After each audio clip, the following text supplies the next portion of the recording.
All right, welcome to the deep dive.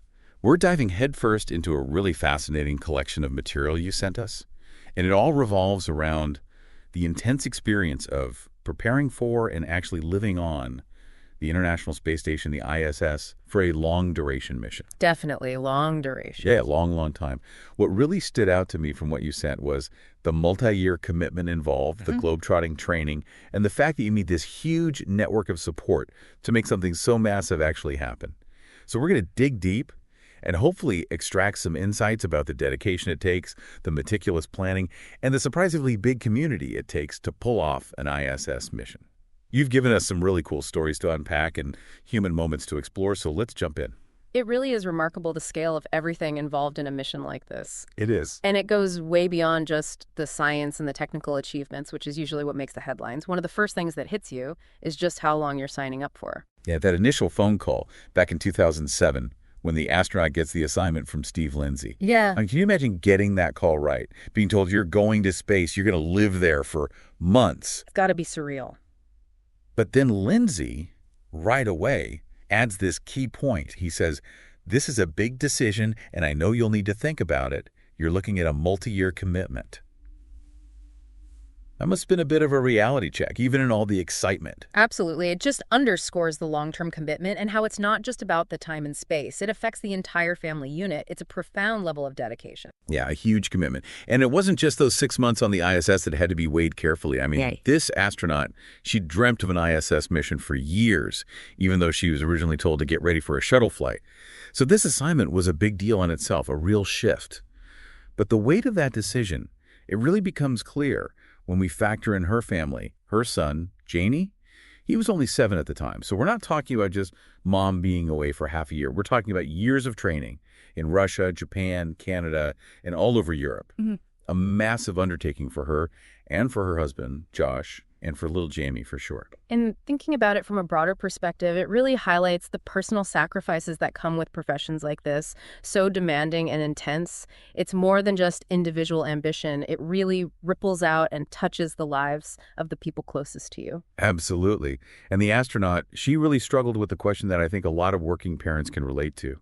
How can I do this, she asked herself, and still be a good mom to Jamie? A classic dilemma. Yeah, it's so universal, even in this extraordinary context. But then she comes to this realization that being an astronaut, it's not just a job. It's part of her identity, who she is. And pursuing this passion, well, it could be a pretty incredible lesson for her son. That really resonates. It highlights something universal, even when we're talking about going to space. People, they're all grappling with work-life balance and figuring out who they are. Totally. And how they decided to explain it all to Jamie, it's brilliant in its simplicity. They didn't bog him down with dates and years, and, they told him it would happen when he was in 4th grade. Smart. A time frame a kid can actually grasp. Exactly. And what's even cuter is that Jamie, he goes and preps the whole town. He shares the news at school, so suddenly you've got all these 4th graders reminding their parents, Jamie's mom is going to space at Christmas. I mean, how adorable is that? That just highlights the human side of all this. This huge mission becomes part of everyday life, woven into the family and the community. Which brings us perfectly to the whole idea of the ground crew. It's essential. When we think ground crew, we often think the team supporting the spacecraft itself, the technical side. But what your material really brought home was the vital network of support that surrounds the astronaut while she's training and her family while she's away. Practical support, emotional support. We're talking about family, friends, the local community. Everyone's chipping in. Everyone's got their back. Like a mission on Earth, right? Mirroring the one in space. I love that analogy, yeah. Yeah. A ground crew for life. It really broadens our view of what that support system looks like. So the astronaut had her family, her community, but beyond that personal sphere, this mission, any mission, it relies on a ground crew in the bigger picture too. You can't do it alone. Absolutely. And it brings up a question. All that unseen labor, all those people contributing, it's a good reminder. Success, rarely a solo act. It's an ecosystem and a complex one with all these people helping the individual to thrive. So picture this. The astronaut, she's just been given this life-changing assignment. And what does she do? She takes a good, hard look at herself, knows her strengths, for sure, but also wanted to be totally honest about any weaknesses. especially with a mission this huge on the line. She even thought back to any doubts management might have had about her for the ISS.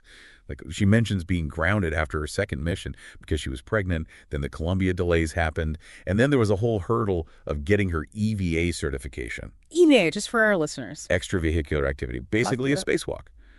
And that takes specific training. You got to be certified. Right, high stakes. Totally. And she figured, okay, the family stuff, they've dealt with that. But she wanted to know, are there any unspoken reservations, anything lingering? She wanted to be sure. That's smart, proactive. And in any field, if you want to perform at a high level, you got to be self-aware. And you got to be willing to face those challenges head on. Identify the risks before they become a problem. So, being the direct person she is, she goes straight to the top. Peggy Whitson. At the time, Peggy was the chief of the Space Station Operations Branch. Talk about a legend. I mean, the U.S. astronaut with the most hours in space at that point, 2 6-month ISS tours already, a former station commander. And the astronaut admits she was pretty nervous. Whitson had a reputation, very reserved, all business. I can imagine. She even prepped, like a whole list of questions. She wanted to know if any of those old concerns were still there, anything holding them back from giving her this huge role. Seeking that feedback, direct and candid, from someone like Whitson, that shows real commitment to growth, personal, professional. It's embracing the tough critique, even when it's hard to hear. Oh, and it was honest feedback, for sure. Whitson was blunt. She said, and I quote, "Most people we select for the space station, they're well organized." And that's not the first phrase I would use to describe you. Ouch, right. And the astronaut, she's honest about it, says it stung a bit, though it wasn't exactly a surprise. She knew she struggled with paperwork, with punctuality, and she was working on it actively. She even had this cartoon, an organizationally impaired cartoon, that she kept as a reminder. I love that detail. What's so interesting here is the contrast, right? Spaceflight, it's so complex, technically demanding, but then these more basic things, organization, they're crucial too. It shows you every role, even in a field as amazing as space exploration, needs those foundational elements. For sure. So always solution-oriented. The astronaut, she's ready with concrete steps. She wants to work with a coach to get those organizational skills honed, and she wants to hire someone, admin support, to help with all the logistics. But then Whitson pushes back, doesn't want her relying more on the office admin staff, says she already asks for a lot of little things. A clash of perspectives, maybe? The astronaut, she's thinking, gotta ensure mission success, address this head on. But management, they're thinking about resources, about the workload on their staff. Yeah. And it all gets into this tricky balance of a demanding career and, well, being a working parent, especially in a field like this. Space exploration consumes your life. The astronaut explains how hard it is juggling this high-pressure job, a complex family life.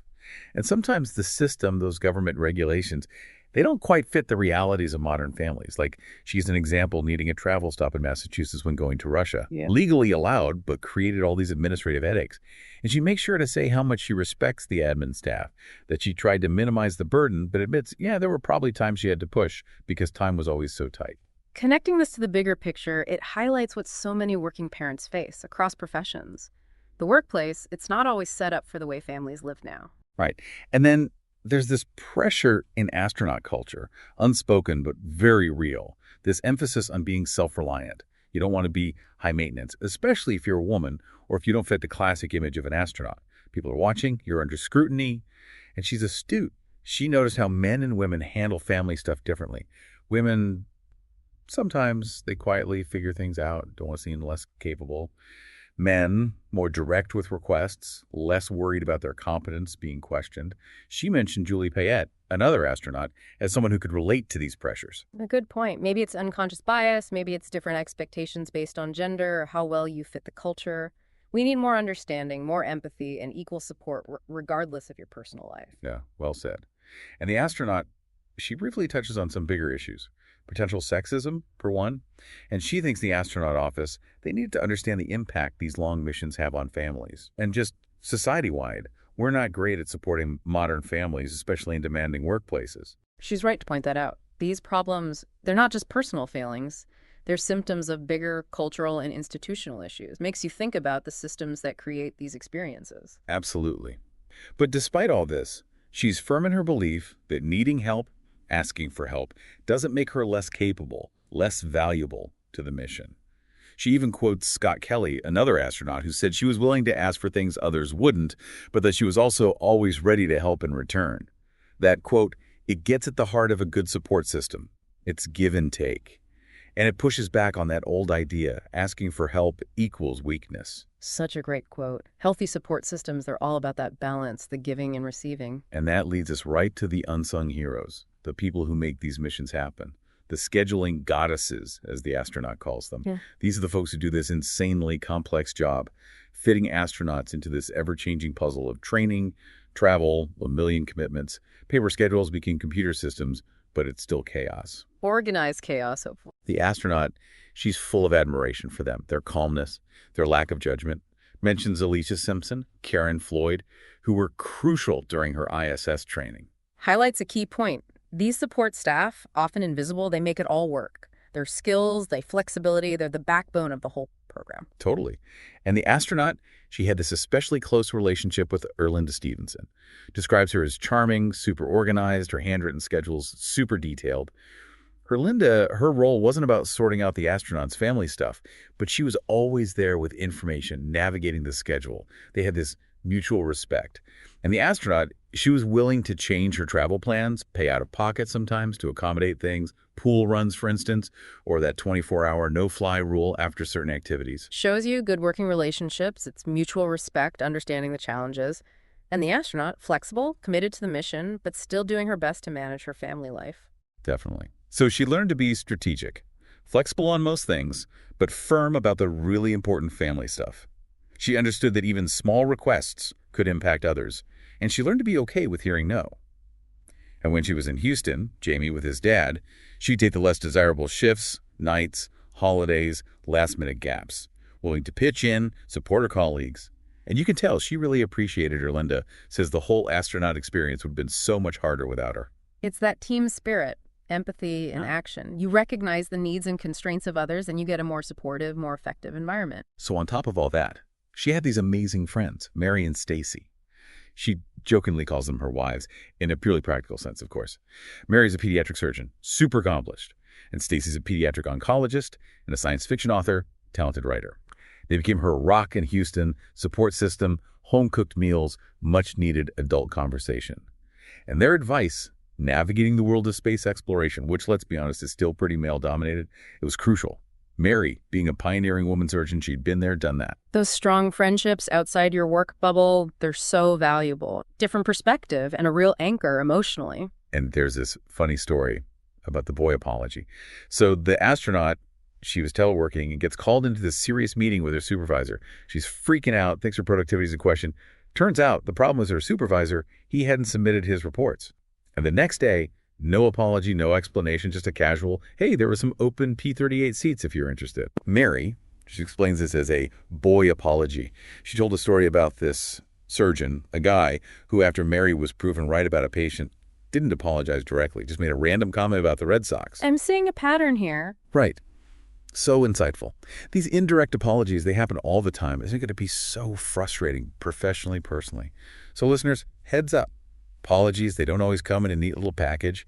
Recognizing these different communication styles, that's key for navigating relationships and not getting all worked up for no reason. It's all about emotional intelligence and being strategic with your communication. Understanding those interpersonal dynamics, adapting your response, so important in the workplace, avoids unnecessary conflict. And the takeaway for the astronaut, she learned to spot these boy apologies and just let them go.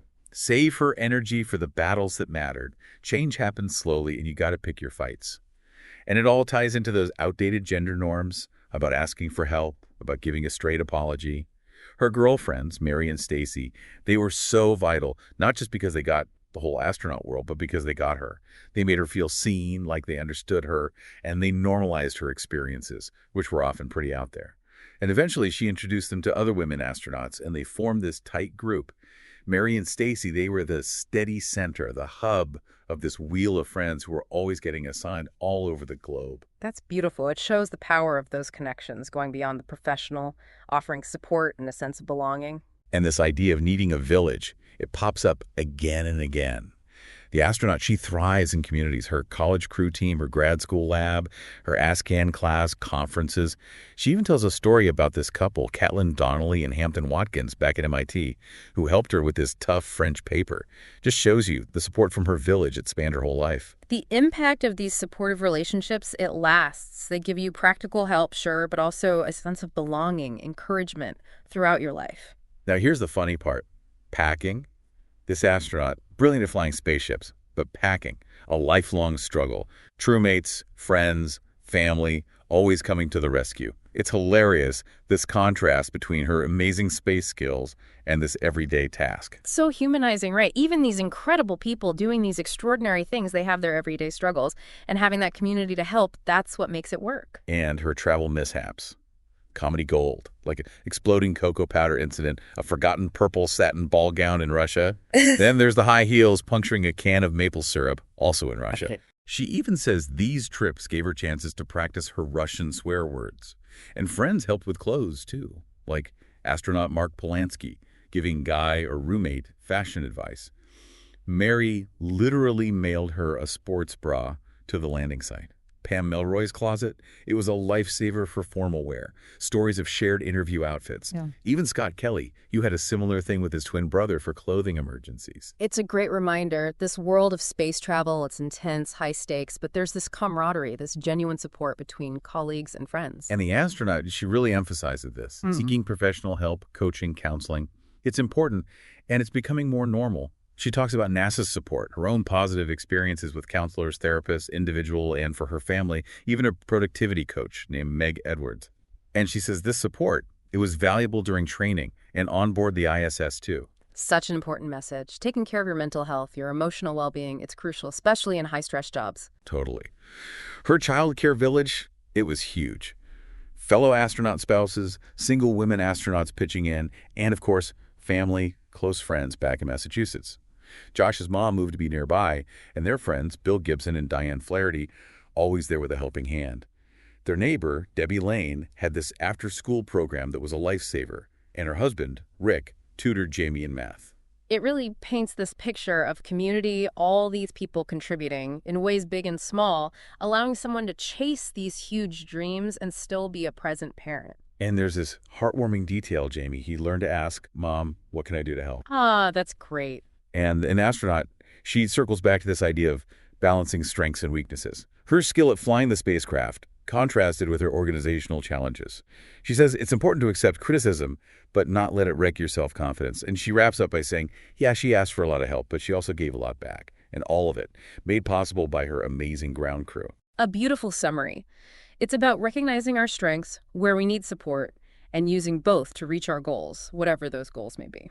And finally, we come to what she calls the best birthday present ever. December 2010, the family's in Baikonur, Russia for the launch. Jamie's in his furry hat, adorable. But there's the quarantine, limited physical contact. She jokingly calls the guy enforcing it Dr. No, but says they snuck in some hugs. And then, surprise, a 50th birthday breakfast with the crew, her family, Jamie, Josh's son Josiah, all watching through the glass.